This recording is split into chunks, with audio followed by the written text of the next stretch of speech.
Good afternoon, my fellow Toastmasters. Today, I'm going to be talking to you guys about why I am the District 6 Speechcraft Chair for 2017 and 2018. I'm going to take you through my journey. I'm going to talk about how I first came to hear about Speechcraft. I'm going to talk about my experiences with Speechcraft. Then we're going to talk about why I actually decided to be the chair for the District 6. Well, the first time I heard about Speechcraft was back in 2015. Now, why did I hear about it? How did I hear about it? I joined Toastmasters in late of 2008. There was a brand new club starting up, and I was in the middle of my career where I was saying, okay, I'm good at what I'm doing. I need to figure out what my next steps are. I started joining user groups and meetup groups, and there happened to be an IT-based chapter of Toastmasters starting up. So coincidentally, I joined it before we actually chartered, and I became a charter member. So I've been a Toastmaster ever since. The first few years, we had very high membership, a lot of energy, and everybody loved it. We kind of rested on our laurels after a couple of years, and people who met their first original goals ended up moving on. And over time, we started to lose some membership. After a few more years, it became pretty dull. We weren't fighting for new members all the time. A lot of people who had finished their goals had moved on, and other people weren't testing themselves. And the club had dwindled down quite a bit. We lost two very influential members, coincidentally, to moving. They just happened to move, and then we tanked down to about 11 or 12 members, and it was pretty bad. I hadn't really wanted to be a leader. I wasn't really looking to flex those muscles yet. But I said, I really appreciate what my Toastmasters group is doing for me in my career, and I don't want this club to die. So I decided I'd become the president. I didn't really know what I was doing, but I thought, let's try to look at everything I can do. And I went to the Toastmasters TLI for the district in 2015. And I grabbed every piece of paper, all the literature, and I went to everything I could, and I listened to everybody, went to all the different booths. And one of the things that really stuck out at me was Speechcraft. And I said, your club's #1 membership building tool. That's pretty interesting. So I took a whole bunch of things back, but this was the big thing where I said, if we're really looking to improve membership, this is a big kind of a home run type thing. So I convinced my club, we decided we'd put it on the calendar. So how did it go? What are my experiences with Speechcraft? That fall, after the conference season, the technical conference season, where we went up to a couple of technical conferences as a nonprofit, and we gave out 100 business cards to all the people coming through. We signed up a handful of people, 5 or 6 or so, and we put on a Speechcraft. We did the 8-week session, because we didn't know any better, and we spent the next 2 months getting people on board with Toastmasters. In case you're unfamiliar with the program, the idea is to onboard people to Toastmasters and teach them all about basic public speaking, basic idea. Hopefully, when you're done with Speechcraft, all the participants will be much stronger new members of your group.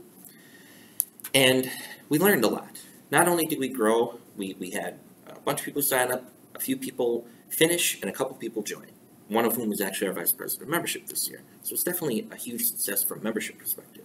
But also it was a huge success from the people who were taking part in it, the people who were giving speeches, the coordinator, etc. Because we learned a lot about how to be better leaders. We learned a lot about how to grow as a Toastmasters club. We learned a lot about how it is that we should be running a successful club. We all loved it. So we decided the next year we'd do it again. So the year after, we did it again. Handful of people signed up, a few people finished, a couple people joined. Again, great leadership experience. We decided we'd go with the 4-session one this time just because it was a little much to go with 8-session time. But we really enjoyed it, and we decided we're doing it every year. So we're going to start it next month again, and I highly encourage it for any club looking to build membership or grow leaders.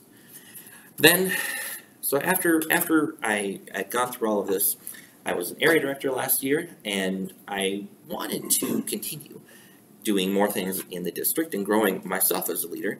And to the dismay of our humble district director here, I did not sign up to be a division director. I felt that based on my introduction, you may have heard that I didn't have that much time to do the job correctly.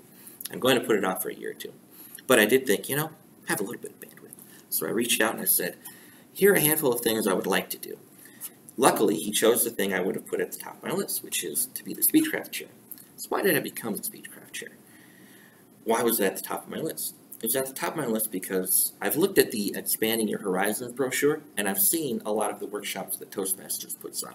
I like a lot of them, but the one that really calls to me is Speechcraft. I think that Speechcraft is an extremely important program for a lot of Toastmasters clubs.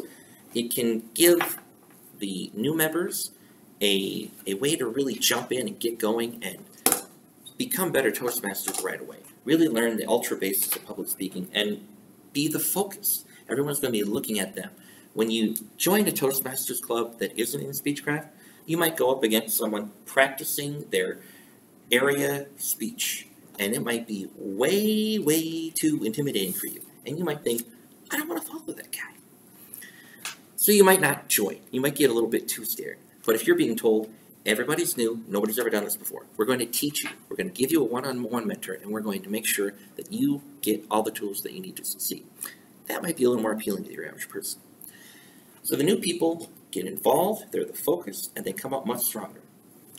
For the people putting on the Speechcraft, you really get a test of your leadership skills. You really get a test of your mentoring. Not only do you get to test your mentoring skills, but the whole club is now going to be filled with much better mentors. And of course, you're going to have higher membership. It's great for the club being put on. It also helps the members of a club get out of their comfort zone. Stop doing the same things over and over again. And realize that in order to really grow and push yourself to the next step, you have to do something. You have to go grab that Expand Your Horizons brochure and figure out what is the next thing my club should be doing. To recap, everybody, I first heard of Speechcraft at the 2015 TLI for the district. It was part of my rebuilding my club, which, by the way, we doubled the membership when I was president that year. More than that, from 11 or 12 to about 25, I believe. And definitely Speechcraft helped a lot in that. I learned about Speechcraft at the 2015 TLI, but I really understood what it was all about by going through it for a couple of years. And I became the Speechcraft Chair because I think that a very large number of clubs could benefit from it, and I think that it would be a huge service to the district if this program were pushed and done very, very effectively. Madam, David Toastmaster.